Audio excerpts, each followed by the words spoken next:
Hello everyone, আবারও চলে এলাম একটা নতুন মিনি ব্লগ নিয়ে।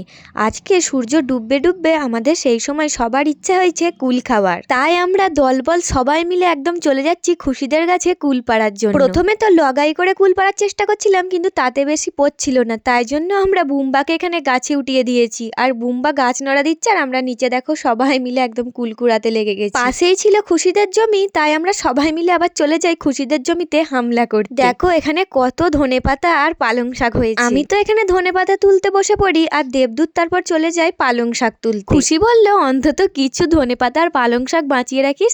আমরা বললাম না না, ফ্রিতে পেয়েছি, সবই তুলে নিয়ে চলে যাব। গ্রামে থাকার এই এক সুবিধা, যারা শহরে থাকে তারা এই সুবিধাগুলো পায় না। গ্রামে থাকলে হাতের কাছে টাটকা শাক সবজি সব পাওয়া যায়। আর এই যে এই পেঁয়াজ শাক জমিটা দেখছো, এইটা হলো আমারই একটা স্টুডেন্টদের জমি। খুশি বলল যে আমাদের জমি থেকে ধনেপাতা তুলেছিস, আমাকে কিন্তু তাহলে বেগনি করে খাওয়াতে হবে। আমি বললাম আচ্ছা ঠিক আছে, তাই হবে। তুই আমার কাছে খেতে চেয়েছিস আর আমি খাওয়াবো না, সেটা কি কখনো হয়? ওর কথা মতো তো আমি ধনেপাতার বেগনি করতে শুরু করে দিই। আর টাটকা টাটকা ধনেপাতার বেগনি, ও সেই স্বাদ। খুশি খেয়ে তো বললো দারুণ হয়েছে। তোমরাও একদিন এরকম ধনেপাতার বেগনি ট্রাই করতে পারো, খুবই সুন্দর হয়। তো চলো ভিডিওটা এই অবধি, ভালো লাগলে অবশ্যই কমেন্ট করে জানিও। দেখা হচ্ছে আবার অন্য কোনো ভিডিওতে। আজকের মতো টাটা।